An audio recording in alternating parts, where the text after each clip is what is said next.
అందరికీ స్వాగతం, సుస్వాగతం. ప్రతి శనివారం వాసవ నరసింహములు ఆరోగ్య సదస్సు నిర్వహించుకుంటున్నాం. ఇది 1101 ప్రోగ్రాం, 1101వ కార్యక్రమం. అంటే మనం 1100 కంప్లీట్ చేసి 1200కి మొదటి దాంట్లో ఉన్నాం. ఇది 21 సంవత్సరాలు కంప్లీట్ చేసాం. ప్రతి శనివారం ఈ కార్యక్రమాన్ని అసలు ఆపకుండా ప్రతి శనివారం ఈ కార్యక్రమం నిర్వహిస్తున్నాం.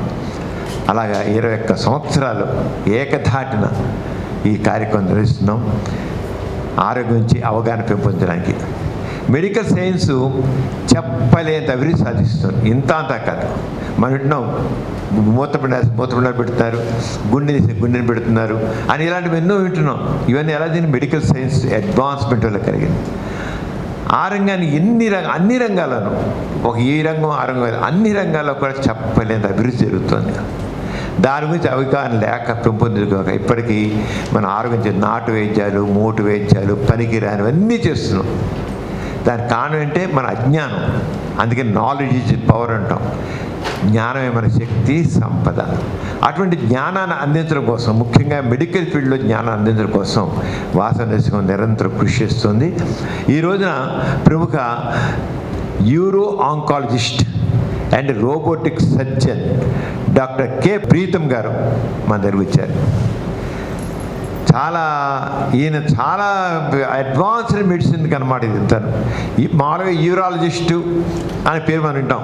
యూరాలజిస్టు ఆయన వచ్చి మూత్రపిండాలు లేదా మూత్ర వ్యాధుల గురించి చెప్తారు అని, ఇలాగా లేదా ప్రోస్టేట్ గురించి చెప్తారని. కానీ మెడికల్ సైన్స్ ఎంత అడ్వాన్స్ అయిపోయిందంటే ఈ యూరో ఆంకాలజిస్ట్ అంటే మూత్ర సంబంధిత క్యాన్సర్ వ్యాధులకి స్పెషలిస్ట్. మనకి జనరల్గా క్యాన్సర్ స్పెషలిస్ట్ అంటే ఇంకా మొత్తం నా పైనుంచి కిందాక వచ్చే క్యాన్సర్ అంటే ఆయన వైద్యం చేస్తారు. అది బ్రెయిన్లో రావచ్చు, మెడలో రావచ్చు, లేదా లంగ్స్లో రావచ్చు, పొట్టలో రావచ్చు, కాళ్ళకి రావచ్చు, కీళ్ళకి రావచ్చు, అన్నిటికీ క్యాన్సర్ ఒకే డాక్టర్. ఇప్పుడు అలా కాకుండా ఎంత అడ్వాన్స్ అయిపోయినంటే యూరాలజీలో మూత్రపిండాలు, అలాగే ప్రోస్టేట్ గ్లాండ్, ఇతర యూరినరీ బ్లాడరు, వాటికి సంబంధించిన క్యాన్సర్ పిచ్చి పర్టికులర్ అందరికీ కన్ఫైన్డ్ అనమాట. అంతవరకు ఉన్న దానికి క్యాన్సర్, దానికి వచ్చే క్యాన్సర్ మీద స్పెషలిస్ట్. వీళ్ళు ఏమంటారు? Euro oncologist. ఆంకాలజీ అంటే క్యాన్సర్ స్పెషలిస్ట్. ఇంతే కాకుండా మీ రోబోటిక్స్ అది రోబోట్స్ అని వింటున్నాం కదా. ఈ రోబోట్స్ సర్జరీ, ఇప్పుడు రోబోటిక్ సర్జరీ కూడా మన పేరు వింటున్నాం. రోబోటిక్ సర్జరీ అవి చాలా కాస్ట్లీ ఇన్స్ట్రుమెంట్స్ ద్వారా చేసే రోబోది ఈ కేవలం ఈ ఆపరేషన్ చేయడం రోబోట్స్ ప్రోస్టేట్ క్యాన్సర్ ఆపరేషన్ చేయడానికి, అలాగే తక్కిన కిడ్నీకి మరి అవ్వచ్చు ఉండదేమో వాటి చేయడానికి ఆ ఒక్క రోబో ఖరీదైన 10 కోట్ల రూపాయలట రోబో. అలాంటి 10 కోట్ల రూపాయలు వర్త్ అయినటువంటి రోబోస్ మీద సర్జరీస్ చేసినటువంటి ప్రముఖ యూరో ఆంకాలజిస్ట్ డాక్టర్ ప్రీతం గారు ఈ రోజున అంత నాలెడ్జబుల్ పర్సన్ మన మధ్య వచ్చి మన దీంట్లో ఇది మాట్లాడడం చాలా సంతోషమైన విషయం. కొత్త నిరంతరం కొత్త పెడుతున్నాం. అంటే what is going on, what is new inventions, treatment పార్ట్లో ఎంత ముందుకు వెళ్ళని చెప్పడం కోసం చేస్తాం. అలాంటి ఇవాళ కూడా ఇది వారి రోజున ప్రోస్టేట్ క్యాన్సర్ అనే దాని గురించి మేడం. ప్రోస్టేట్ క్యాన్సర్ చాలా కామన్గా మనం ఉంటుంది. ఆ ప్రోస్టేట్ క్యాన్సర్ చాలా కామన్గా చూసి అన్ని క్యాన్సర్ లాగా ప్రోస్టేట్ మగవాళ్ళలో ఉండి ప్రోస్టేట్ అనేది మగవాళ్ళలో ఉంటుంది. మగవాళ్ళకి వచ్చే ప్రోస్టేట్ క్యాన్సర్ అని ఎందుకు వస్తుంది, ఏమిటి, దానికి లేటెస్ట్గా ఎటువంటి చికిత్సా విధానాలు ఉన్నాయి. మరి ఈ రోబోటిక్ సర్జరీ కదా, ఈ రోబోటిక్ సర్జరీ ద్వారా కూడా ఎలా చేస్తారో కూడా చెప్తాను, ఆశిద్దాం. వారిని ఇప్పుడు మాట్లాడుతున్నాను. డాక్టర్ ప్రీతం గారికి స్వాగతం పెరుగుతూ మీరు మాట్లాడుతున్న కోవాట్ డాక్టర్ ప్రీతం. అందరికీ నమస్కారం అండి. ముందుగా నాకు ఈ అవకాశం ఇచ్చినందుకు డాక్టర్ మారు గారికి, డాక్టర్ సమరం గారికి నా ధన్యవాదాలు. 21 సంవత్సరాల నుంచి ఇలాంటి పేషెంట్ అవగాహన పెంచడానికి చేసే ఈ కార్యక్రమం ఎంత చెప్పినా తక్కువే. మనం ఈరోజు ప్రాస్టేట్ క్యాన్సర్ గురించి మాట్లాడుకుందాం. అసలు ఈ ప్రాస్టేట్ క్యాన్సర్ ఏంటి, ఎలా వస్తుంది, దాని లక్షణాలు ఏంటి, దాని ట్రీట్మెంట్ ఏంటి అని మనం మాట్లాడుకుందాం. ప్రాస్టేట్ క్యాన్సర్ అనేది కొన్నిట్లో అసలు క్యాన్సర్కి ట్రీట్మెంట్ ఉండదు, నయం ఉండదని కొన్ని క్యాన్సర్లు ఉన్నాయి. కానీ ప్రాస్టేట్ క్యాన్సర్ ఎర్లీ స్టేజ్లో కనిపెడితే దానికి పూర్తిగా న్యాయం చేయొచ్చు. సో ఈ ప్రాస్టేట్ క్యాన్సర్కి సింబల్గా ఈ బ్లూ రిబ్బన్ అని, ఇది ఏంటంటే బ్లూ రిబ్బన్ ప్రాస్టేట్ క్యాన్సర్ అవగాహన పెంచడానికి ఈ సింబల్ వాడతాం. ఈ ప్రాస్టేట్ క్యాన్సర్ అవేర్నెస్ ఒక నెల సెప్టెంబర్, ప్రతి సంవత్సరంలో సెప్టెంబర్ నెల ఈ ప్రాస్టేట్ క్యాన్సర్ అవగాహన పెంచడానికి ఈ సెప్టెంబర్లో ఈ బ్లూ రిబ్బన్ ఈ డాక్టర్లు ధరించి అవేర్నెస్ పెంచడానికి ఇది ధరిస్తారు. ఈ స్లైడ్లో మనం చూసినట్లయితే చాలామంది ప్రముఖులు ఉన్నారు.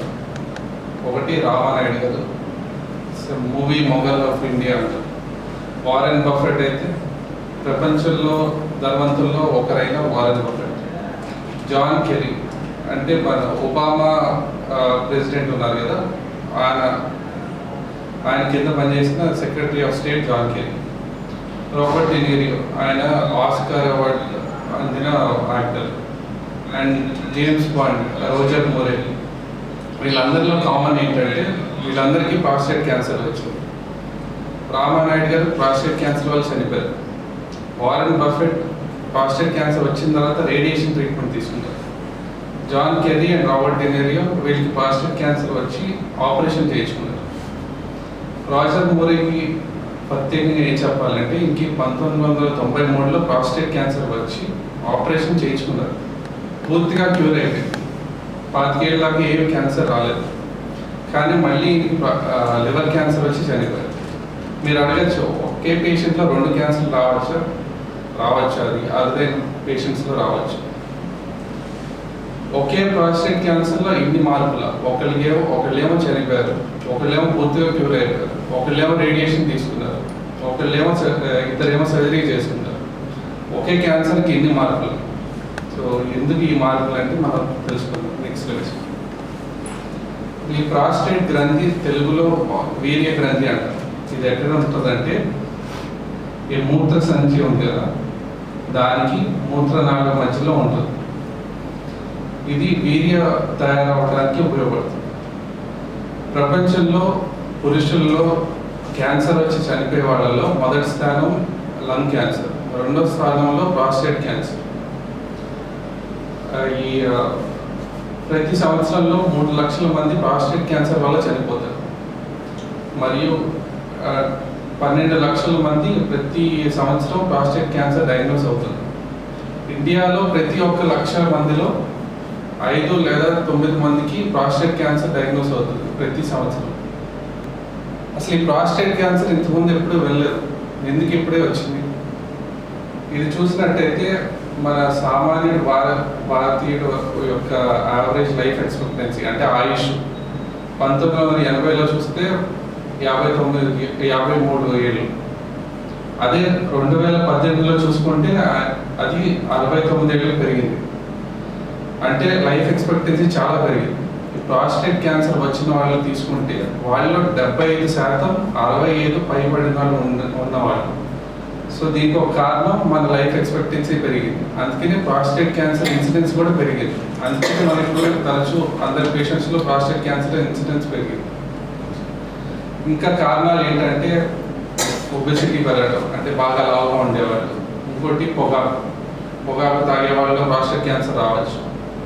ఇంకోటి జంక్ ఫుడ్ బాగా తినేవాళ్ళు, లేకపోతే ప్రాసెస్డ్ మీట్, రిఫైన్డ్ షుగర్స్ లాంటి డైట్ ఫాలో అయ్యే వాళ్ళకి ప్రాస్టేట్ క్యాన్సర్ ఎక్కువ వచ్చే అవకాశాలు ఎక్కువ. ఇంకోటి వంశపారంపర్యంగా ప్రాస్టేట్ క్యాన్సర్ రావచ్చు. అంటే మీ నాన్నగారు కానీ, మీ తమ్ముడు కానీ, మీ అన్నయ్య గారు కానీ వస్తే ప్రాస్టేట్ క్యాన్సర్ మీకు 2 రెట్ల రిస్క్ ఎక్కువ. ఈ ప్రాస్టేట్ క్యాన్సర్కి లక్షణాలు ఏంటి? అసలు ఎర్లీ స్టేజ్లో అసలు ప్రాస్టేట్ క్యాన్సర్కి లక్షణాలు ఏమి ఉండవు. మీరు చెప్పొచ్చు, నేను రోజు వ్యాయామం చేస్తాను, నేను స్మోకింగ్ చేయను, నేను యోగా చేస్తాను, నేను బాగానే ఉంటాను, నాకెందుకు వస్తుంది ప్రాస్టేట్ క్యాన్సర్? కానీ ప్రాస్టేట్ క్యాన్సర్ లక్షణాలు ఏమి ఉండదు. వీళ్ళు రోజు ఎక్సర్సైజ్ చేస్తారు, యోగా చేస్తారు, అయినా రావచ్చు. ఒకవేళ ప్రాస్టేట్ క్యాన్సర్ పెరిగి ఇలాంటి లక్షణాలు రావచ్చు. బ్లడ్లో యూరిన్లో బ్లడ్ రావడం, యూరిన్ ఆపుకోలేకపోవడం, యూరిన్ అర్జెన్సీ అంటాం. కాకపోతే రాత్రి కూడా యూరిన్ ఎక్కువసార్లు వెళ్ళడం, పొద్దున్నే యూరిన్కి ఎక్కువసార్లు వెళ్ళడం, మూత్ర విసర్జన సన్నగా అయిపోవడం.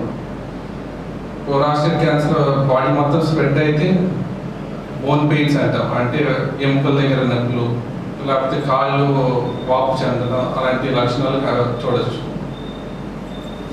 సో ప్రాస్టేట్ క్యాన్సర్ ఎలా డయాగ్నోస్ చేయాలి? మీరు డాక్టర్ గారి దగ్గరికి వెళ్ళినప్పుడు వాళ్ళు డిజిటల్ రెక్టల్ ఎగ్జామినేషన్ అంటారు. అంటే మూత్ర విసర్జనం అయ్యే చోట ఏలు పంపించి దాన్ని ప్రాస్టేట్ గ్లాండ్ని ఎగ్జామిన్ చేస్తారు. అది గట్టిగా ఉందా మెత్తగా ఉందా అని చూస్తారు. గట్టిగా ఉంటే అది ప్రాస్టేట్ క్యాన్సర్ అయ్యి ఉండవచ్చు. ప్రాస్టేట్ క్యాన్సర్ అనేక కండిషన్స్లో కూడా గట్టిగా ఉండొచ్చు. ఒకటి ఏంటంటే ప్రాస్టేటిక్ యూరిత్రాలో ఏమన్నా రాయి ఉంటే గట్టిగా ఉండొచ్చు. లేకపోతే లాంగ్ స్టాండింగ్ బీపీహెచ్ అంటాం. అంటే వయసు వల్ల ప్రాస్టేట్ గ్లాండ్ పెరుగుతుంది మామూలుగా. అది ఎక్కువ రోజుల నుంచి పెరిగి ఉంటే అది కూడా గట్టిగా అవ్వచ్చు. సో ఇది నిజంగా ప్రాస్టేట్ క్యాన్సర్ అని కనుక్కోవడానికి పిఎస్ఏ టెస్ట్ అని చేస్తాం. పిఎస్ఏ అంటే ఒక సింపుల్ బ్లడ్ టెస్ట్. అది ప్రాస్టేట్ స్పెసిఫిక్ యాంటీజెన్ అంటాం. అది మామూలుగా మీరు జనరల్ హెల్త్ చెకప్ చేస్తారు కదా యాన్యువల్గా, దాంట్లో ఇంక్లూడ్ అయ్యి ఉంటుంది. ఈ ప్రాస్టేట్ స్పెసిఫిక్ యాంటీజెన్ అనేది నార్మల్ వాల్యూ <4 అంటారు. 4 కన్నా ఎక్కువ ఉంటే ప్రాస్టేట్ క్యాన్సర్ అయ్యే అవకాశం చాలా ఎక్కువ. కానీ ప్రాస్టేట్ స్పెసిఫిక్ యాంటీజెన్ వేరే కండిషన్స్లో కూడా ఇది పెరుగుతుంది. అది ఏవే కండిషన్స్ అంటే ఈ బీపీహెచ్ అని చెప్పారు కదా, ఇందా వయసు వల్ల ప్రాస్టేట్ గ్లాండ్ పెరుగుతుంది, దానివల్ల కూడా పిఎస్ఏ పెరుగుతుంది. ఇంకోటి వయసు పెరిగే కొద్దీ ఆ పిఎస్ఏ కూడా పెరుగుతుంది. ఇంకోటి వీర్యం బయటకు వచ్చినప్పుడు అంటే ఇజాక్యులేషన్ బయటకు వచ్చినప్పుడు కూడా పిఎస్ఏ పెరుగుతుంది. ఇంకోటి ఏంటంటే ప్రాస్టేట్ గ్రంథిలో ఉన్న ఇన్ఫెక్షన్ వల్ల కూడా పిఎస్ఏ పెరుగుతుంది. ఇప్పుడు ఈ పిఎస్ఏ టెస్ట్ ఇప్పుడు మన ఊర్లో ఒక 1000 మంది చేసామనుకోండి, 720 మందికి టెస్ట్ నెగిటివ్ ఉంటుంది, అంటే ప్రాస్టేట్ క్యాన్సర్ లేదని. 178 మెంబర్స్కి ఫాల్స్ పాజిటివ్ రిజల్ట్స్ వస్తాయి. ఇంకో 4కి బయాప్సీ వల్ల కాంప్లికేషన్స్ వస్తాయి. 1 or 2 మెంబర్స్కి డయాగ్నోసిస్ వస్తుంది ప్రాస్టేట్ క్యాన్సర్. 5కి ప్రాస్టేట్ క్యాన్సర్ ఈ పిఎస్ఏ టెస్ట్ పెరగకపోయినా వాళ్ళు ప్రాస్టేట్ క్యాన్సర్ వస్తుంది. ఒక రోగి మాత్రం ప్రాస్టేట్ క్యాన్సర్ వల్ల చనిపోవచ్చు. సో పిఎస్ఏ టెస్ట్ అందరికీ చేయాలంటే గైడ్ లైన్స్ ప్రకారం ఏంటంటే, మీరు ఒకవేళ ఆఫ్రికన్ అమెరికన్ అయితే 40 years కన్నా ఎక్కువ ఉండే వాళ్ళ అందరిలో ఈ పిఎస్ఏ టెస్ట్ చేయాలి. లేకపోతే మీ నాన్నగారు కానీ మీ తాతగారు కానీ ప్రాస్టేట్ క్యాన్సర్ వచ్చి ఉంటే అప్పుడు 40 ఏళ్ళ కన్నా ఎక్కువ ఉండేవాళ్ళు ఒకసారి పిఎస్ఏ టెస్ట్ చేయాలి. లేకపోతే 50 సంవత్సరాల కన్నా ఎక్కువ వాళ్ళు ప్రతి సంవత్సరానికి ఒకసారి పిఎస్ఏ టెస్ట్ చేయాలి. ఎందుకు చేయాలి? మన ఎర్లీ ప్రాస్టేట్ క్యాన్సర్ కనుక్కోవడానికి. ఎర్లీ ప్రాస్టేట్ క్యాన్సర్ వాళ్ళు కనుక్కోవడం వలన లాభాలు ఏంటి? లాభం ఏంటంటే అది పూర్తిగా నయం చేయొచ్చు, లేకపోతే పూర్తిగా పాకే అవకాశం కూడా ఉంటుంది. అందుకనే మనం పిఎస్ఏ టెస్ట్ ప్రతి సంవత్సరానికి ఒకసారి చేయాలి. పిఎస్ఏ టెస్ట్లో ఏమైనా పెరిగితే నెక్స్ట్ బయాప్సీ చేయాలి. బయాప్సీ చేయకుండా ఏది కన్ఫర్మ్ అవ్వదు క్యాన్సర్ ఉందా లేదా. సో బయాప్సీ చేసే ముందర ఈ ఎంపీఎంఆర్ఐ అని చేస్తాం. అండ్ ఇది మల్టీ పారామెట్రిక్ ఎంఆర్ఐ అంటాం. దాంట్లో 5 పారామీటర్స్ చూసి క్యాన్సర్ ఎక్కడి వరకు ఉంది, ప్రాస్టేట్ కన్నా బయటకు వెళ్ళిందా, గ్రంథి కన్నా బయటకు వెళ్ళిందా, లింఫ్ నోడ్స్ ఉన్నాయని చూస్తాం. లేకపోతే పిఎస్ఏ నార్మల్ ఉంటుంది కానీ రెక్టల్ ఎగ్జామినేషన్లో గట్టిగా ఉంటుంది. అదేంటి మరి పిఎస్ఏ నార్మల్గా ఉంది, ఇక్కడేమో గట్టిగా ఉందని, అప్పుడు ప్రాస్టేట్ క్యాన్సర్ ఉండొచ్చు కానీ పిఎస్ఏ పెరగకపోవచ్చు కొన్ని పేషెంట్స్లో. సో అప్పుడు ఎంపీఎంఆర్ఐ చేసి నిజంగా అక్కడ లోపల ఏమైనా క్యాన్సర్ ఉందా లేదా అని మన ఎంఆర్ఐ ద్వారా తెలుసుకోవచ్చు. ఇది పైరాయిడ్ స్కోరింగ్ అంటారు. ఇది రేడియాలజిస్ట్ డాక్టర్ గారు ఇస్తారు. అంటే మనకి డౌట్ ఉన్న కేసుల్లో ఈ పైరాయిడ్ స్కోరింగ్ అనేది ఇస్తారు. అంటే 1, 2, 3 ఉన్న వాళ్ళకి మనం ప్రాస్టేట్ క్యాన్సర్ అయ్యే అవకాశాలు చాలా తక్కువ. అందుకనే బయాప్సీ చేయవసరం. ఈ పైరాయిడ్ 3 అనేది చాలా కన్ఫ్యూజన్. అంటే ప్రాస్టేట్ క్యాన్సర్ ఉండొచ్చు, ఉండకపోవచ్చు. సో వీటిల్లో బయాప్సీ చేయాలి మనం. అది పైరాయిడ్స్ 4, 5 ఉంటే ప్రాస్టేట్ క్యాన్సర్ ఉండే అవకాశం చాలా ఎక్కువ. సో ప్రాస్టేట్ బయాప్సీ తప్పనిసరిగా చేయాల్సిందే. ప్రాస్టేట్ బయాప్సీ ఎలా చేస్తామని నేను నెక్స్ట్ స్లైడ్లో చూపిస్తాను. ఇది మన ఇండియాలో స్టాటిస్టిక్స్ లేవు కానీ యుఎస్లో 120 లక్షల వ్యాప్సులు జరుగుతాయి ప్రతి సంవత్సరం. వాళ్ళు ప్రాస్టేట్ క్యాన్సర్ ఇన్సిడెన్స్ చాలా ఎక్కువ. ఎందుకు? వాళ్ళ లైఫ్ ఎక్స్పెక్టెన్సీ ఎక్కువ. సో ప్రతి ప్రాస్టేట్ వ్యాప్సీ చేసే స్టాటిస్టిక్స్లో ఆల్మోస్ట్ 30% డయాగ్నోస్ అవుతాయి ప్రాస్టేట్ క్యాన్సర్. ఇది 12 కోర్ వ్యాప్సీ, అంటే 12 కోర్లో ప్రాస్టేట్ గ్రంథి నుంచి మనం తీస్తాం వ్యాప్సీ. ఈ ప్రాస్టేట్ వ్యాప్సీ ఎలా చేస్తామంటే, ఇక్కడ రెక్టంలో అల్ట్రాసౌండ్ ప్రోబ్ పెట్టి దాంట్లో చిన్న చిన్న నీడిల్స్ పాస్ చేసి ప్రాస్టేట్ గ్రంథి నుంచి ముక్క పంపిస్తాం. అసలు ఈ ప్రాస్టేట్ బయాప్సీ ఎందుకు చేయాలి? ఫస్ట్ క్యాన్సర్ అనేది మనకు ఉందా లేదా అని తెలుసుకోవడం, తర్వాత అసలు ఎలాంటి క్యాన్సర్ ఉంది, క్యాన్సర్లు కూడా వేరే రకాలు ఉంటాయి. ఈ రకం తెలుసుకోవడం వల్ల మనకి లాభం ఏంటంటే, ఈ గ్లీసన్ స్కోర్ అంట, అది 3+3 అంటే అది చాలా రిస్క్ చాలా తక్కువ ఉన్న క్యాన్సర్. అంటే ఇప్పుడు 9 గ్లీసన్ స్కోర్ 9 or 10 ఉంటే అది చాలా అగ్రెసివ్ క్యాన్సర్. సో దాన్ని బట్టి మనం చికిత్స ఏం చేయాలని డిసైడ్ చేస్తాం. బయాప్సీ వల్ల కాంప్లికేషన్స్ కూడా ఉంటాయి. అదేంటంటే యూరిన్లో రక్తం రావడం, ఇది వెంటనే మామూలుగా తగ్గిపోతుంది, ఏం చేయకుండానే తగ్గిపోవచ్చు.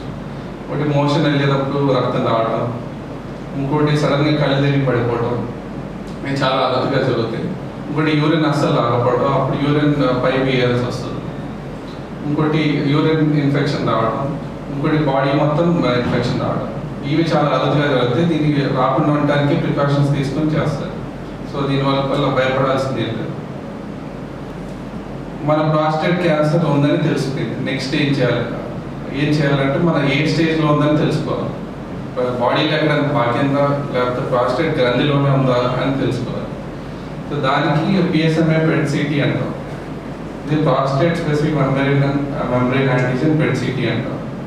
దీనివల్ల మన లాభం ఏంటంటే, ప్రాస్టేట్ క్యాన్సర్ కరెక్ట్గా ఎక్కడ పాకిందో తెలుస్తుంది. ఈ కేసులో మనం చూసినట్టయితే ఇది లివర్లో కూడా స్ప్రెడ్ అయింది. ఒకవేళ మనకి PSMA PET స్కాన్ అందుబాటులో లేకపోతే మనం బోన్ స్కాన్ అని చేయొచ్చు. మామూలుగా ప్రాస్టేట్ క్యాన్సర్ అనేది బోన్స్కి ఈజీగా స్ప్రెడ్ అవుతుంది. ఈజీగా స్ప్రెడ్ అవడం వల్ల మనం బోన్ స్కాన్ చేయడం వల్ల మనం తెలుసుకోవచ్చు. ఈ పిక్చర్లో చూసినట్టయితే బోన్ చుట్టూతా ఇలా నల్లగా ఉంది, అంటే బోన్లో స్ప్రెడ్ అయింది. ఇది డయాగ్నోస్ చేసేటప్పుడు.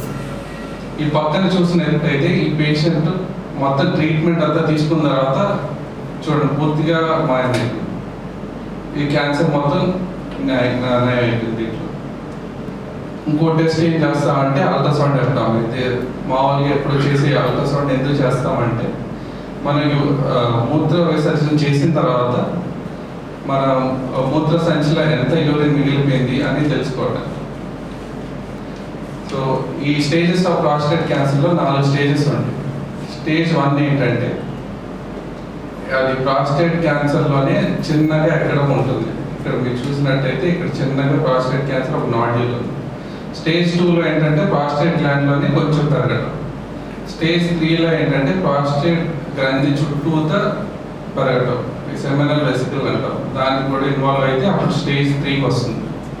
స్టేజ్ 4 ఏంటంటే బాడీ మొత్తం పాకితే అప్పుడు స్టేజ్ 4 అంటాం. అది మామూలుగా బోన్స్కి లేకపోతే లంగ్స్కి, ఊపిరితిత్తులకి, లేకపోతే లివర్కి, కాలేయానికి స్ప్రెడ్ అవుతుంది. సో ఇది స్టేజ్ కనుక్కోవడం వల్ల మనకి ఏమి తెలుస్తుంది, మన నెక్స్ట్ ఏం చేయాలో దాన్ని బట్టి ట్రీట్మెంట్. మళ్ళీ మెడికల్ టర్మ్స్లో ఈ జబ్బు వల్ల ఆయుష్ ఎంత అని మనం 5 years సర్వైవల్ రేట్ అంటాం. అంటే ఈ పేషెంట్ 5 ఏళ్ల వరకు ఎంతమంది బతుకుతారు డయాగ్నోస్ అయిన తర్వాత అని తెలుసుకోవచ్చు. ప్రాస్టేట్ క్యాన్సర్లోనే ప్రాస్టేట్ గ్లాండ్లోనే క్యాన్సర్ ఉంటే ఆల్మోస్ట్ 100% మంది పేషెంట్ 5 ఏళ్ళ దాకా బతుకుతారు. ఈ ప్రాస్టేట్ గ్రంథి నుంచి సెమినల్ వెసికల్ దాకా వెళ్ళినా 100% బతుకుతారు. కానీ ఈ ప్రాస్టేట్ గ్రంథి నుంచి బయటికి వెళ్ళి బాడీ మొత్తం పాకితే ఓన్లీ 30% మంది 5 సంవత్సరాలు బతుకుతారు. ప్రాస్టేట్ క్యాన్సర్ తెలిసింది, మన స్టేజ్ కూడా వచ్చింది. నెక్స్ట్ ఏమి చేయాలంటే ఈ 3ని కన్సిడర్ చేసి అప్పుడు ఏ ట్రీట్మెంట్ తీసుకోవాలో డిసైడ్ చేయాలి. ఒకటి క్యాన్సర్ రిస్క్, ఎంత చెప్పినట్టు గ్లీసన్ స్కోర్, PSA అవన్నీ చూసుకొని క్యాన్సర్ రిస్క్ గురించి ఆలోచించి, మళ్ళీ లైఫ్ ఎక్స్పెక్టెన్సీ, పేషెంట్ ఒక ఆయుష్ ఎంత, అంటే దానికి వేరే కంట్రీస్లో అయితే పారామీటర్స్ ఉంటాయి, దానికి స్కోరింగ్ ఉంటుంది. మన ఇండియాలో ఎలా తెలుసుకుంటాం అంటే మీ నాన్నగారు ఎన్నేళ్ళు బతికారు, మీ గ్రాండ్ ఫాదర్ ఎన్నేళ్ళు బతికారు, దాన్ని బట్టి మీ ఆయుష్ ఎక్స్పెక్ట్ చేయొచ్చు అప్రాక్సిమేట్లీ. అది ఇంక్లూడ్ చేసి మళ్ళీ అన్నిట్లోకి ఇంపార్టెంట్ ఏంటంటే పేషెంట్ ఒక ఒపీనియన్. అసలు పేషెంట్ ఏ ట్రీట్మెంట్ చేయించుకుందాం అనుకుంటున్నారా అని అది కన్సిడర్ చేసి నెక్స్ట్ ఏ ట్రీట్మెంట్ తీసుకోవాలో డిసైడ్ చేస్తాం. ఇది యాక్టివ్ సర్వేలెన్స్ అంటాం. అసలు ఇది ఎందుకు వచ్చిందంటే ఇది ట్రీట్మెంట్ కాదు, ఇది ఏంటంటే ప్రాస్టేట్ క్యాన్సర్ లో రిస్క్లో అంటే గ్లీసన్ 3+3 అంటారు. అదంటే లో రిస్క్ అంటే ప్రాస్టేట్ క్యాన్సర్ వల్ల పేషెంట్ చచ్చిపోవచ్చు. అందుకని ఈ పేషెంట్ ఏంటంటే నాకు ట్రీట్మెంట్ ఏమవుతుంది, నేను జస్ట్ యాక్టివ్ సర్వేలెన్స్లో ఉంటాం. అంటే ఏం చేస్తాం అంటే ప్రతి సంవత్సరానికి ఒకసారి బయాప్సీ చేస్తాం. నిజంగా ఇది లో రిస్క్లో క్యాన్సర్ ఉందా లేదా అని తెలుసుకోవడానికి ప్రతి 6 నెలలకు ఒకసారి పిఎస్ఏ టెస్ట్ చేస్తాం. పిఎస్ఏ అక్కడే ఉందా పెరిగిందా అని చూసుకోవడానికి. ఇంకోటి రెక్టల్ ఎగ్జామినేషన్ చెప్పినట్టు అది కూడా ప్రతి సంవత్సరం ఒకసారి చేస్తాం, ఏమన్నా మార్పు చెందిందా అలాగే ఉందా. సో వీళ్ళలో మన ట్రీట్మెంట్ చేయకపోతే ప్రాస్టేట్ క్యాన్సర్ అలాగే ఉండవచ్చు. నెక్స్ట్ గోల్డ్ స్టాండర్డ్ అంటాం. ఇదేమో అన్నిట్లోకి మంచి ట్రీట్మెంట్ ఏంటంటే సర్జరీ. ఎందుకంటే పూర్తి క్యాన్సర్ మనం ప్రాస్టేట్ గ్రంథిని పూర్తిగా తీసేస్తాం, అంటే ఫోకస్ ఆఫ్ క్యాన్సర్ మొత్తం తీసేస్తున్నాం కాబట్టి ఇది అన్నిట్లోకి మంచి ట్రీట్మెంట్ గోల్డ్ స్టాండర్డ్. ఈ సర్జరీ ఓపెన్ సర్జరీ ద్వారా చేయొచ్చు, లాప్రోస్కోపీ ద్వారా చేయొచ్చు, రోబోటిక్ సర్జరీ ద్వారా చేయొచ్చు. ఓపెన్ సర్జరీ ద్వారా చేస్తే 20 to 30% పేషెంట్లో మనం రక్తం మళ్ళీ ఇవ్వాల్సి వస్తుంది. ఇంకోటి కాంప్లికేషన్ రేట్ 9 నుంచి 30% ఉంది. మళ్ళీ హాస్పిటల్లో 5 రోజుల నుంచి 6 రోజుల దాకా ఉండాల్సి వస్తుంది. అదే మన రోబోటిక్ సర్జరీ చేస్తే అది పేషెంట్ త్వరగా ఇంటికి వెళ్ళొచ్చు, తక్కువ కాంప్లికేషన్లు, బ్లీడింగ్ తక్కువ ఉంటుంది. అసలు ఈ రోబోటిక్ సర్జరీ అంటే చాలా మంది అడుగుతారు నాకు డౌట్స్. అసలు రోబోటిక్ సర్జరీ చేస్తుందా సార్, అసలు డాక్టర్స్ సర్జరీ చేయరా అని అడుగుతారు. ఇది మాస్టర్ స్లేవ్ టెక్నాలజీ అంటాం. ఇక్కడ మాస్టర్ ఎవరంటే డాక్టర్, స్లేవ్ ఏంటంటే రోబోట్. రోబోట్ మనం ఏం కమాండ్ ఇస్తే అది చేస్తుంది. మన ఇక్కడ సర్జన్ కన్సోల్ అని ఉంటుంది, దీంట్లో మనం కూర్చొని ఈ పేషెంట్ కార్ట్ అంటాం. దీన్నేమో ఈ రోబోట్ ఒక చేతులు పేషెంట్ లోపల ఉంటాయి. సో దీని నుంచి మనం ఈ రోబోట్ ఒక చేతులతో ఆపరేషన్ చేస్తాం. సో రోబోట్ ఏం ఆపరేషన్ చేయదు, అంతా సర్జన్ కంట్రోల్లోనే ఆపరేషన్ జరుగుతూ ఉంటుంది. సో ఓపెన్ సర్జరీ చూసామంటే ఇంత పెద్ద స్కార్ ఉంటుంది ఓపెన్ సర్జరీ, బొట్టు కింద నుంచి ఇక్కడ కింద వరకు. అదే రోబోట్ సర్జరీ అంటే ఈ చిన్న చిన్న ఘాటులతో ఆపరేషన్ అయిపోతుంది. సర్జరీ వల్ల అందరికీ భయం ఏంటంటే కాంప్లికేషన్స్ ఏంటంటే అంగస్తంభన రావడం ఈ ఆపరేషన్ తర్వాత. ఎందుకంటే అంగస్తంభన కలిగించే ఆ నరాలన్నీ ఆ ప్రాస్టేట్ గ్రంథి చుట్టూతోనే ఉంటుంది. అదే ఓపెన్ సర్జరీ ద్వారా చేస్తే అంగస్తంభన రాకపోవడం అది చాలా ఛాన్సెస్ ఎక్కువ. అదే రోబోటిక్ సర్జరీలో అది చాలా తక్కువ. మళ్ళీ ఇంకోటి అలాగే ప్రాబ్లం ఏంటంటే సర్జరీ మామూలుగా ఎంతో చేయించుకోరు అందరూ, అంటే యూరిన్ లీక్ అవుతుంది. ఎందుకు లీక్ అవుతుందంటే అదే సేమ్ అక్కడ నరాలు ఎక్కువ ఉంటాయి కాబట్టి ప్రాస్టేట్ గ్రంథి చుట్టూతా అవి ప్రాస్టేట్ సర్జరీ చేసేటప్పుడు అవి ప్రాస్టేట్ క్యాన్సర్ ఇన్వాల్వ్ అవడం వల్ల లేకపోతే సర్జరీలో నరాలు ఇబ్బంది కలగడం వల్ల యూరిన్ లీక్ అవుతాం. సో ఈ ఇష్యూస్ ఉన్నప్పటికీ మన దానికి ఆల్టర్నేటివ్ సొల్యూషన్స్ ఉంటాయి. అది యూరిన్ లీక్ అవుతున్నప్పుడు ప్యాడ్స్ వాడతాం, లేకపోతే వేరే 2 సర్జరీలు ఉంటాయి, అది స్లింగ్స్, ఆర్టిఫిషియల్ ప్రింటర్ అనే దానికి సొల్యూషన్స్ ఉన్నాయి. అది ఎరెక్టైల్ డిస్ఫంక్షన్ ఉన్నప్పుడు దానికి మందులు ఉన్నాయి, ఇంజక్షన్లు ఉన్నాయి, వేరే చిన్న ఇంప్లాంట్స్ అనే సర్జరీ కూడా చేయొచ్చు. అదే రోబోటిక్ సర్జరీలో అయితే ఈ కాంప్లికేషన్ అన్నీ అవాయిడ్ చేయొచ్చు మనం, ఎందుకంటే దాంట్లో 10 రెట్లు మ్యాగ్నిఫికేషన్ ఎక్కువ ఉంటుంది ఓపెన్ సర్జరీ కన్నా. సో మనం క్లియర్గా ఏం కట్ చేస్తున్నామో అన్నీ ఆ రోబోటిక్ సర్జరీలో తెలుస్తుంది. సో సర్జరీకి నెక్స్ట్ బెస్ట్ ఆప్షన్ ఏంటంటే రేడియేషన్. అంటే మనం కామన్ టర్మ్స్లో కరెంట్ పడతాం. రేడియేషన్ ఏంటంటే ఇప్పుడు స్టేజ్ 1, 2, 3 దాకా ఈ కరెంట్ ఇవ్వచ్చు. ఎక్కడ ఇస్తాం అంటే ప్రాస్టేట్ గ్రంథిలో ఇస్తాం. ఇది ఎక్స్టర్నల్ బీమ్ రేడియేషన్ అంటాం. అంటే బయట నుంచి ఈ రేడియేషన్ బీమ్స్ పంపించి ఆ ప్రాస్టేట్ క్యాన్సర్ని చంపుతాం. ఇంకా కొత్త రీసెంట్ టెక్నాలజీస్ ఏంటంటే ఐఎంఆర్టీ, అంటే ఇంటెన్సివ్ మాడ్యులేటెడ్ రేడియోథెరపీ. అంటే ప్రాస్టేట్ గ్రంథిలోనే మనం రేడియేషన్ ఎక్కువ ఇచ్చేటట్టు దాన్ని రేడియేషన్ మనం ఆల్టర్ చేయొచ్చు. ఇంకోటి సైబర్ నైఫ్ అని, ఇది రోబోటిక్ ఆర్మ్ ద్వారా ఈ రేడియేషన్ మనం ఆ ప్రాస్టేట్ గ్రంథి దగ్గర డెలివర్ చేయొచ్చు. ఇంకోటి ఏంటంటే బ్రాకిథెరపీ, ఇది కూడా రేడియేషన్కి ఒక మోడ్.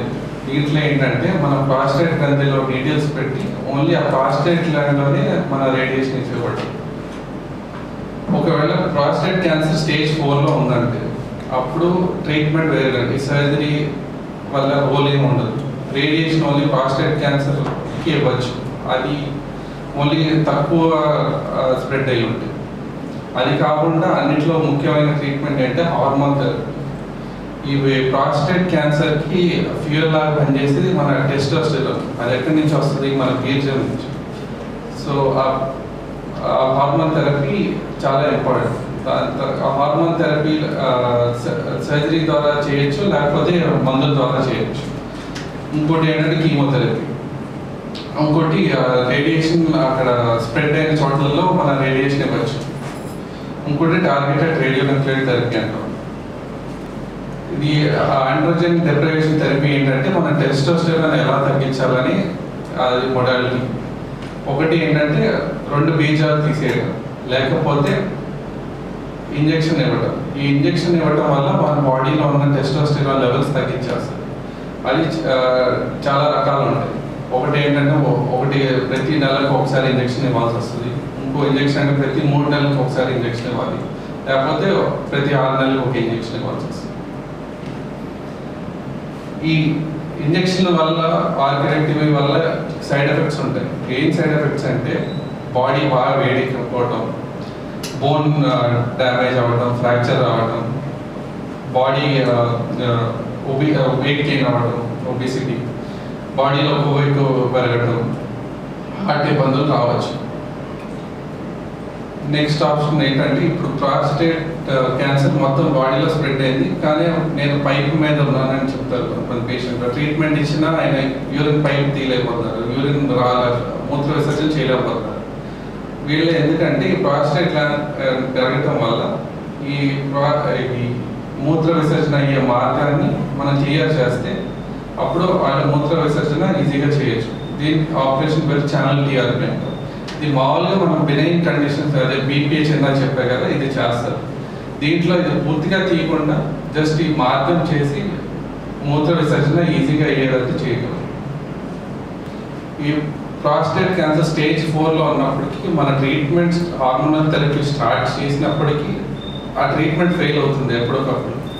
అది ఈ పేషెంట్లో ఎన్ని రోజులు, ఆ పేషెంట్లు కానీ మనం చెప్పలేము. సో సిఆర్పిసి అంటాం. మనం ఈ బీజాలు తీసేసిన పిఎస్ఏ లెవెల్ పెరిగితే అప్పుడు ఈ సిఆర్పిసి అంటాం.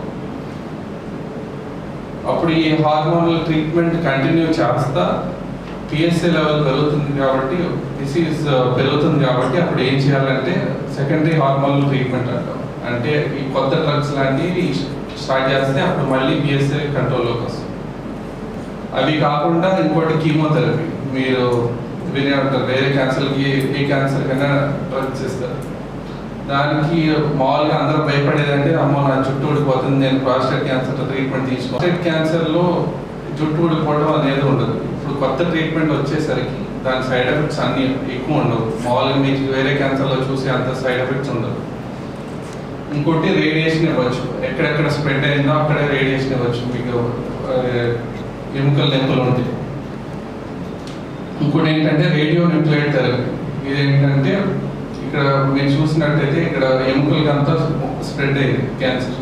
సో దీన్ని కంట్రోల్ చేయడానికి రేడియో న్యూక్లియర్ ఇంజెక్షన్ ఇచ్చి ఓన్లీ ఇక్కడ ఎక్కడ క్యాన్సర్ అయితే పాకిందో అక్కడికి వెళ్ళి ఈ రేడియో న్యూక్లియర్ యాక్ట్ చేస్తాం. మామూలుగా జనరల్ పబ్లిక్కి అవగాహన ఎంత ఉందని ఒక స్టడీ చేశారు. దీంట్లో జనరల్ పబ్లిక్లో 25% మందికి పిఎస్ఏ టెస్ట్ అనే ఒకటి ఉంటుంది, అది ప్రాస్టేట్ క్యాన్సర్ చేస్తామని కేవలం 25% మందికి తెలుసు. ఇప్పుడు రెక్టల్ ఎగ్జామినేషన్ ఇందాక ఏళ్ళతో పరీక్ష చేస్తారని చెప్పారు కదా, అది 15% మందికి తెలుసు. యూరిన్ టెస్ట్ చేస్తారని 14% మందికి తెలుసు. అల్ట్రాసౌండ్ చేస్తారని 4% మందికే తెలుసు. ఫిజికల్ ఎగ్జామినేషన్ అంటే డాక్టర్ ఎగ్జామిన్ చేస్తారని 2% తెలుసు. అసలు ప్రాస్టేట్ క్యాన్సర్ గురించి అవేర్నెస్ లేని వాళ్ళు 50%.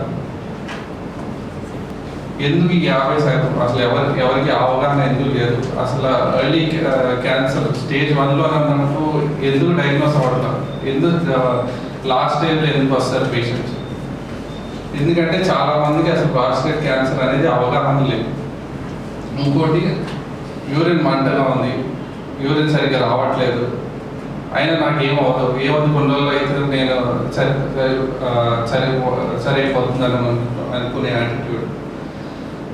అమ్మ హాస్పిటల్కి వెళ్తే వాళ్ళు ఏదో కనుక్కుంటారు, మళ్ళీ నేను చాలా లాస్ట్ స్టేజ్లో ఉంది అని తెలిసిపోతుందని. ఇంకోటి, నేను చాలా బిజీగా ఉంటాను, నేను హాస్పిటల్లోకి వెళ్ళలేదని అనుకుంటారు. ఇంకోటి, లేడీ డాక్టర్ నేను యూరిన్కి సంబంధించిన ప్రాబ్లమ్స్ నేను చెప్పుకోలేను లేడీ డాక్టర్తో అని సిగ్గుపడటం వల్ల. ఇంకోటి, డాక్టర్ దగ్గరికి వెళ్తే అనవసరమైన టెస్టులు అన్నీ రాస్తారు, దీనివల్ల మనం ఎర్లీ డయాగ్నోసిస్ అనేది చేయలేము. సో ఈ టాక్ ద్వారా మనం నేర్చుకోవాల్సింది ఏంటంటే, చాలామందికి ప్రాస్టేట్ క్యాన్సర్ గురించి అవగాహన లేదు. అసలు ఈ సిమ్టమ్స్ అనేది ఓన్లీ లాస్ట్ స్టేజ్లోకి వెళ్తేనే వస్తుంది. ఎర్లీ స్టేజ్లో మనం కనుక్కుంటే దానికి పూర్తిగా నయం చేయొచ్చు. ఒకసారి మనం ప్రాస్టేట్ క్యాన్సర్ కనుక్కున్న తర్వాత ఒక ట్రీట్మెంట్ బెస్ట్ అనేది ఏమీ ఉండదు. మనం ఇప్పుడు నేను చెప్పిన ట్రీట్మెంట్లన్నీ అవగాహన తెలుసుకున్న తర్వాత అప్పుడు పేషెంట్ డిసైడ్ చేయాలి ఏ ట్రీట్మెంట్ తీసుకోవాలని. అన్ని ట్రీట్మెంట్కి సైడ్ ఎఫెక్ట్స్ ఉంటాయి. ఇప్పుడు మన పేషెంట్కి ఏ సైడ్ ఎఫెక్ట్ అయితే నేను హ్యాపీగా ఉంటాను అని ఆలోచించుకుని డెసిషన్ తీసుకోవాలి. ఇప్పుడు ప్రాస్టేట్ క్యాన్సర్ త్వరగా కనుక్కుంటే మనం ఎంత చెప్పినట్టు పూర్తిగా న్యాయం చేయొచ్చు. ఈ ప్రాస్టేట్ క్యాన్సర్ నివారణ ఎలా చేయొచ్చు అంటే, కొవ్వు పదార్థాలు తక్కువ తీసుకోవడం, కూరగాయలు పళ్ళు ఎక్కువ తీసుకోవడం, ఎక్సర్సైజ్ చేయటం వల్ల ప్రాస్టేట్ క్యాన్సర్ వచ్చే అవకాశం తక్కువ. ఇది జర్మన్ పోయిట్ ఈ కోటింగ్ చెప్పారు, knowing is not enough, we must apply, willing is not enough, we must do. అంటే మనకు తెలిస్తే సరిపోదు, మనం ఇంప్లిమెంట్ చేయాలి నిజ జీవితంలో. మనకు పట్టుదల ఉంటే సరిపోదు, మనం చేసి చూపించాలి.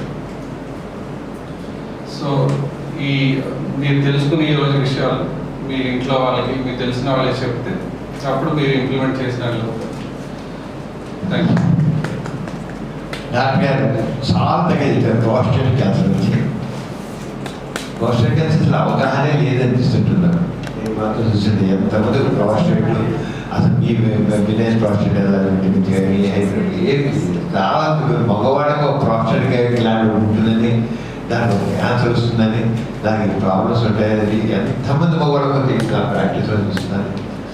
అంచేత ఇక అవగాహన ఆ రంగా అవగాహన పెంచడానికి చక్కగా మీరు స్టాటిస్టిక్స్ చాలా చక్కగా చెప్పారు. చాలా బాగుంది, చాలా బాగా ఎక్స్ప్లెయిన్ చేశారు. ఇప్పుడు ఫేస్బుక్లో మీరు మొత్తం చూసారు, అందరూ కూడా క్వశ్చన్స్ ఎవరు పెట్టలేదు.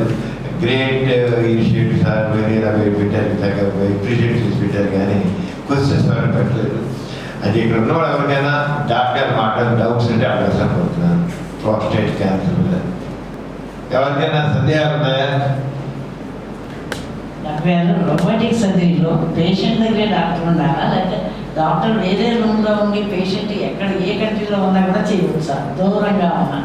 ఇప్పుడు 5G వచ్చిన తర్వాత మీరు చెప్పేది మనం ఇంప్లిమెంట్ చేయొచ్చు. మామూలుగా డాక్టర్ ఆపరేషన్ థియేటర్ లోపల ఉండవచ్చు, ఆపరేషన్ థియేటర్ బయట ఉండి సర్జరీ చేస్తారు. కానీ టెలి సర్జరీ అని కొత్తగా స్టార్ట్ అవుతుంది. అది మన 5G టెక్నాలజీ వచ్చినప్పుడు మనం ఇలా వేరే కంట్రీ నుంచి కూడా మనం ఆపరేషన్ చేయొచ్చు. వేరే కంట్రీలో మనం చేయొచ్చు ఇక్కడ నుంచి. మీకు అర్థమైందా? ఇప్పుడు పేషెంట్ కొట్టారు, ఇంగ్లాండ్లో అమెరికాలో డాక్టర్ ఉంటారు, అక్కడి నుంచి కంట్రోల్ రోబోట్ సర్జరీ ద్వారా ఇక్కడ సర్జరీ జరుగుతుంటుంది. ఈ రోబో పెట్టేస్తే అక్కడే డైరెక్ట్ చేసి ఉంటారు. ఎలాగైతే మన హోమ్స్ రేట్లో పనిచేసి ఎలా ఉంటుందో ఆ కంట్రోల్తో, రిమోట్ కంట్రోల్తో ఈ రోబోటిక్ సర్జరీ జరుగుతుందన్నమాట. ఇంకెవరికి సందేహం అయితే డాక్టర్ మార్ గారు వందనం చేస్తారు. డాక్టర్ చాలా చక్కగా చెప్పారు. ఎందుకంటే చాలా మందికి ప్రాస్టేట్ ఉంటుందని తెలియదు, ప్రాస్టేట్ క్యాన్సర్ వస్తుందని తెలియదు, మగవాళ్ళకే తెలియదు, ఆడవాళ్ళ సమస్య వేరు. అంచేత ఆడవాళ్ళు మగవాళ్ళు ఇద్దరు తెలుసుకోవాలి. ఏదైనా వాళ్ళకి తేడా ఉన్నట్టయితే డెఫినెట్గా వెళ్ళి డాక్టర్ చూపించుకొని ప్రాస్టేట్కి ఏమైనా క్యాన్సర్ ఉందా ఏమిటా అని డాక్టర్స్ దగ్గరికి వచ్చి చెప్తారు. అప్పుడు ఆ డాక్టర్స్ ఇలాంటి నిష్ణాతులైన డాక్టర్స్ దగ్గరికి పంపిస్తారు. వాళ్ళకి ఏమైనా ట్రీట్మెంట్ చేసినట్టయితే క్యూర్ ఉంటుంది. అది డాక్టర్ చాలా చక్కగా చెప్పారు. డాక్టర్ మీకు చాలా థ్యాంక్స్ అండి, విషయాలు చాలా చక్కగా చెప్పినందుకు. తర్వాత ఇది ఎందుకంటే మనం ఇన్ని పెట్టిన దానిలో ఇది ఫస్ట్ది. ఈ రకంగా ప్రాస్టేట్ గురించి చెప్పాము, క్యాన్సర్ గురించి. కానీ ప్రాస్టేటిక్ క్యాన్సర్ ట్రీట్మెంటు ఎన్ని రకాలుగా ఉంటుంది అన్నది మనకి దీనిలో డాక్టర్ చాలా చక్కగా చెప్పారు. అంచేత మనందరం డాక్టర్కి థ్యాంక్స్ తెలియజేస్తూ, మళ్ళీ వచ్చే వారం డాక్టర్ వై రమేష్ బాబు గారు, ఆయన ఆయుష్ హాస్పిటల్ ఎండి అయిన ఆక్సిజన్ థెరపీ అని, ఈ మధ్య కరోనాలో ప్రతి వాళ్ళు ఆక్సిజన్ గురించి, ఆక్సిజన్ తగ్గింది, పర్సాక్సిజన్ ప్రతి వాళ్ళ ఇంట్లోనూ ఉంది, అది పెట్టుకొని అయ్యో మాకు ఆక్సిజన్ తగ్గింది ఏం చేయాలని భయపడిపోవడం ఇవన్నీ చాలా జరిగినాయి. అసలు ఆక్సిజన్ థెరపీ ఎన్ని రకాలుగా ఉంటుంది, ఎక్కిము కూడా వచ్చింది ఇప్పుడు కొత్తగా, మనందరం విన్నాము తక్కువే కాకుండా. అంచేత వైపాప్ ఏంటి ఇవన్నీ చాలా వాటి గురించి డాక్టర్ వై రమేష్ బాబు గారు చెప్తారు. మీరందరూ రావాల్సిందిగా కోరుతాను. Thank you very much.